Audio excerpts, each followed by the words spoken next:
My guest today is, on the second half of the show, is Angela Ziglar.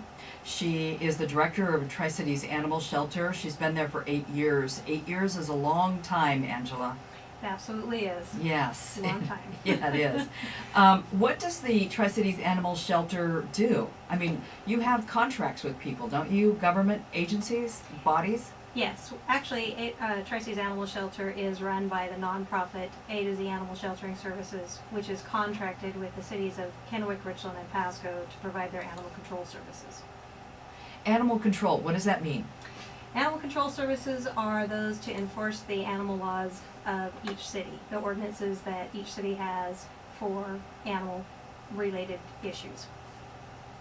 So, what do? You travel the streets of those cities and you pick up stray animals? What? That's part of it. Actually, we are mostly complaint driven, to be honest with you. People calling in complaints about animals running at large, neighbor issues with their animals, cruelty, welfare type situations. So 3 out of 4 of our officers are based on doing complaint driven. Pasco actually contracts for an additional officer to literally patrol the streets and try to pick up the strays that are running around. Oh, okay, all right. How many staff do you have total? I have a total of 15. 15 staff. And how many animals do you have at the shelter today? Today we probably have about 40. Well, I'm sorry, 40 dogs and approximately 60 cats. Ooh, man. So 100 animals. Yes. Wow, okay. And you're closed today. You're closed on Sunday and Monday, is that correct? That is correct. Okay. So that's the majority of your money comes from these 3 cities as contracts? Absolutely. We are funded for the animal control services through the 3 cities, so they share equally in the cost of the annual budget. And then anything else outside of that is usually through donations by the public. Yeah. So people can adopt animals at your place? Yes. With our contract, we are required to hold the animals for 72 hours for an owner to come forward. Once that 72 hours is up, the animals go into the care and ownership of A to Z, which is the nonprofit, to make them available for adoption, transfer out to other no-kill agencies for adoptions, and to provide any medical services and what have you through that.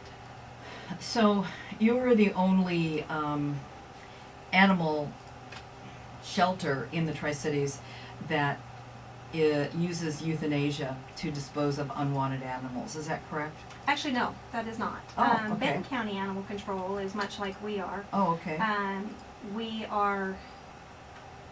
They, just like we are, have tried to minimize the amount of euthanasia in the shelters due to animals that are what would be considered unadoptable. So you're severely injured because they were hit by a car, ones that are too aggressive to adopt out to the public. So since 2009, we actually haven't euthanized animals for space issues, which we had to do prior to 2009. Because we have a lot of these adoption agencies that come in and pull the animals from us, and our adoption numbers have actually gone up in the last few years. So Benton County Animal Control does the same thing. They try to use every resource available to get the animals out of their shelter so they are not having to euthanize. Wow. Okay, I didn't know that, and I am happy to hear that you're not using that technique for overcrowding. Okay, at least. Well, how many animals do you kill on an annual basis? And I know that's just a harsh word, isn't it? Yeah. Well, Ooh, boy, that is a that's very harsh word. Yes. Yeah. It's a real word, but it is a very harsh word. Nobody likes to hear that, but we all have to face it. So, in 2013 and 14, for a 2-year span, we were having to euthanize. We euthanized 197 dogs. And cats, I'm sorry, I'm losing my numbers here, but in that same time frame for cats, our cat numbers are much higher than our dogs, 1,400 cats. This year, this year's our numbers have dropped dramatically. We're down to 44 dogs this year, and cats for this year we are, sorry, I'm looking at pages here, down to 670. So our numbers are dropping every year. Our cat euthanasia is much higher than what we would like. We still fit the no-kill mold, even for cats, even though our numbers are that high, because the no-kill mold is considered healthy adoptable animals. If you're having to euthanize an animal because of sickness, injury, then those are not, or aggression, those are not part of the no-kill stats. So our animals are fitting that. Our shelter is so old and so decrepit that it is not proper for cats, because their sickness actually is much, it spreads so much quicker. Yeah. It's airborne issues, and our shelter's just not developed for that type of thing. We really have to have a better HVA system than we have. You have to have a proper air exchange system. We don't have that at the shelter we have now. So a large majority of the cats that are coming into us as strays, one, we don't know what kind of vaccinations they have, so we do vaccinations, but they do, a lot of them do get sick. Yeah, and also let me clarify something right here. When I say how many animals do you kill, you do it as an agency for the rest of us. We're all basically responsible, and you are conducting and doing this service and conducting this agency for the general population. We're all responsible. So don't think that I'm pointing at you per se. Oh, no, believe me, I understand. Yeah. So the most difficult dogs to turn around and find homes for, what are those dogs? Well, Who are they? Our two most popular dogs in our shelter, and then pretty much across the nation actually, is pit bulls and chihuahuas. They're the two #1 breeds found in shelters. And our shelter is no exception to that. Pit bulls, of course, because two of our 3 cities have pit bull regulations. They don't have a pit bull ban, but they do have restrictions on owning pit bulls. So, of course, they're hard to find homes for because people have to comply with those restrictions. Chihuahuas, it's just merely the numbers. Large amounts of chihuahuas. So you have purebreds to mixtures of, and they're just harder to find homes because of the sheer numbers. Wow. All right. Angela, I really want to thank you for sharing this information. I think it's important that we know what's going on in our community. We're going to take a break here. We will be back to ask you more questions about what's going on at the shelter, how people might help. Hey, if you've got a comment or a question, 547-8726. We're back in a moment. Angela Ziglar is here with me today. She runs the Tri-Cities Animal Shelter, and I really want to understand the difference between, we have 3 shelters in the Tri-Cities, Correct. right? We have the one with Benton County, we have the Benton County Humane Society, and we have your shelter, the Tri-Cities Animal Shelter. What are the differences in those 3? Well, Benton County Animal Control is a animal control facility for just dogs for the outer portions of the city limits. So they're the county portions. So if you are a county resident such as Findlay, Benton City, Prosser, all the way down to Patterson, those are considered Benton County. If you are within the city limits, you're Tri-Cities Animal Shelter and Control Services, which is us, and we perform animal control services for dogs and cats, actually all animals except for wildlife, within the city limits of Kennewick, Richland, and Pasco. Then you have the Benton Franklin Humane Society, which is a owner surrender facility only. They do not take in strays. They handle pets that people no longer want. They go to their facilities, they get an interview, the shelter there checks out the animals, and then they choose whether or not they're going to accept them into their adoption program. Mm-hmm. Well, it just seems that a lot more animals are being adopted today in general. Is that true, or is it just my imagination? It seems like it's more socially acceptable. Even kind of people are kind of cool if they they call them rescue dogs.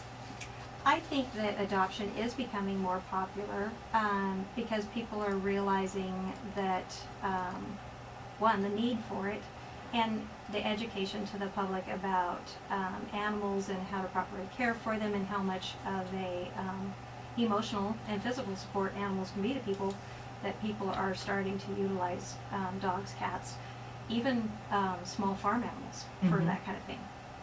We had a pig recently that was adopted out as an emotional support. It was a pot. It was a potbelly pig, though, right? It wasn't. It It wasn't a was. barnyard pig. No, but you know, potbellies can be up to 250 pounds, so they're pretty Whoa, big. whoa. But yeah, we don't normally handle pigs, but Yeah. there was one supposedly running in the streets of Kennewick. We went and picked it up, and nobody came forward for it, so we Oh. actually got him out to a home that was going to be an emotional support pig for, I believe, an adult family home. Mhm. Well, what has been your experience? And you've been doing this now for 8 years. Are people becoming better pet owners, or about the same? You know, I think about the same if you look at the educational aspect of 10 years ago, what we knew about animals and the proper care and that kind of thing. You had excellent owners back then, and you have excellent owners now, but it progresses with the knowledge base.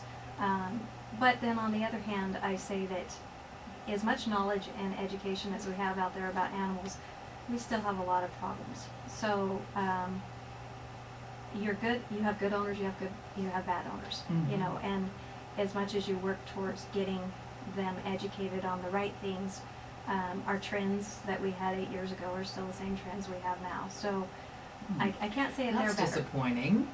Yeah. It is, it's sad. And again, you don't you have to have a license to drive a car, but anybody can go get a dog or a cat and basically abuse them if they want to. I don't understand why people have animals and leave them outdoors all the time, chained up. I don't get it. You know, the chaining issue, that's a really tough one. Because you have people that use chaining as a method to contain the animal if they're going to keep outdoors all the time, and that's just not a proper way to maintain an animal. You know, chaining is a tough law, and Washington State's really pushing hard to try to get that passed as an anti-chaining Oh, state. really? Yes. And so are there other states that don't allow animals to be chained? I believe Florida was the first one. That was a couple of years ago. They Wow, passed okay. an anti-chaining law. That sounds really interesting. What does it cost to adopt an animal from your shelter? Dogs are $100 and cats are $70. What that includes, it includes their spay and or neuter, whether it has been done prior to the adoption or within 30 days of adoption. They actually get a certificate to take to one of the 5 or 6 vets we have on our spay program, and they get it completed with that certificate. They don't have additional costs unless they want additional work done. They are all microchipped, and they have had their initial vaccines. They won't have their rabies shot though, because we don't have a licensed vet on staff, so we're not allowed to give the rabies shots. Mm-hmm. Do people come and just abandon animals at your doorstep, or say that they found this animal in the street, that type of thing? Absolutely. Our potbelly pig was one of them. Ah. Oh. Okay. Yes. That's our most recent. We get it all the time, to be honest with you. People don't want something anymore. Instead of telling you the truth and asking for your help, they'd rather lie, it's just really hard for me to understand that.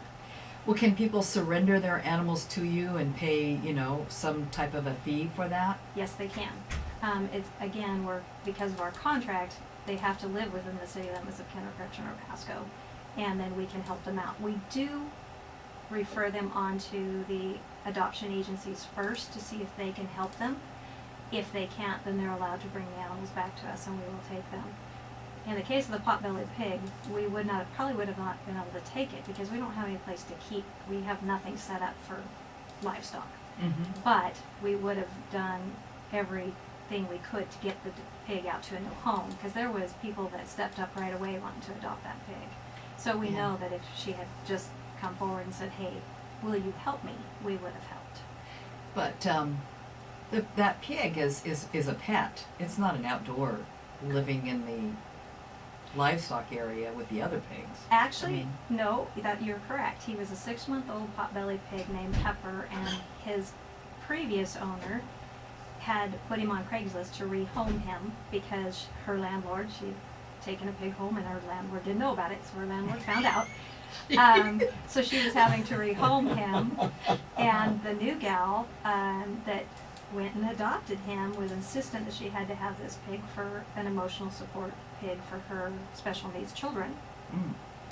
And really insisted that she get this pig. She had him for about a week and decided that he was not what she thought he was going to be, so that's when she called and said that she had found this pig.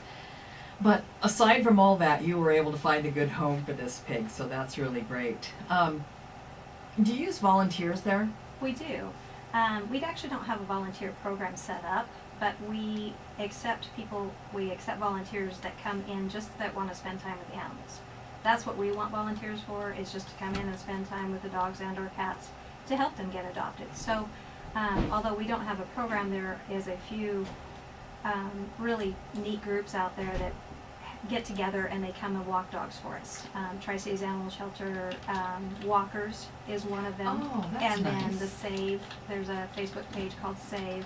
And it's just a group of local Tri-City people that are trying to encourage people to go to all the shelters and volunteer their time with the animals. And so they come and they walk the dogs for us on a daily basis. So the dogs aren't kept in their kennels all day long. They get to go outside to get exercise. We get to know a little bit more about them. And same with cats. Some people will just come in and spend time with cats, brushing them, petting them, loving on them. And so that's what we really encourage people to come in and do, to volunteer their time. We're not asking them to do work. We don't want any of that. Our protocols for cleaning and stuff like that are pretty strict, so it's hard to train a group of volunteers for that kind of thing. So having them come in and spend time with the animals is absolutely what we do need. Yeah, and I'm going to bet that you always need money. You always need food, don't you? Yes. You know, the money donations, that's what goes towards the animals to continue the spay-neuter program, because that's not something that's funded through the contract, because an animal cannot be spayed and neutered until it's turned over to A to Z. So on the city side of it, they only fund for the first 3 days of that animal being at our shelter.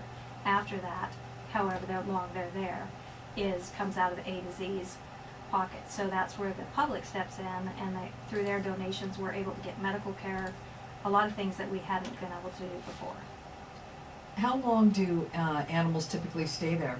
Well, you know, that was some interesting numbers.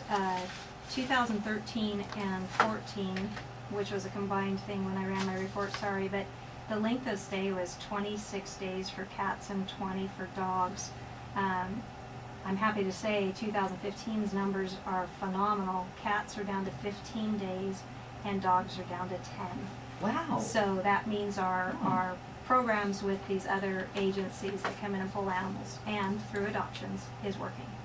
So people are coming in and taking some of your animals and putting them out in foster homes, that type of thing, giving them more specialized attention to try to get them adopted? Foster home wouldn't be that because they're still in our care as a foster.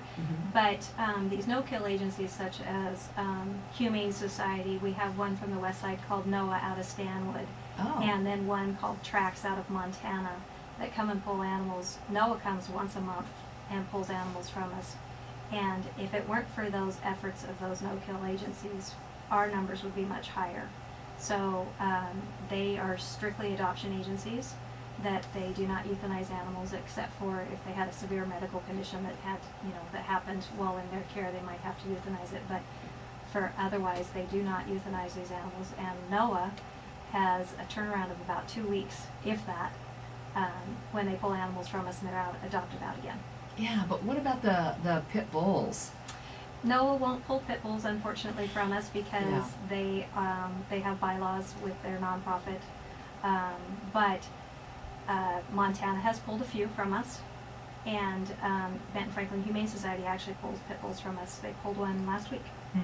All right, so hey, we gotta go, but if people want to volunteer, provide you some money, come and look at animals, where are they going? They would go to the Tri-Cities Animal Shelter. We're located at 1312 South 18th Avenue in Pasco. We also have a website, tricities.animalshelter.com.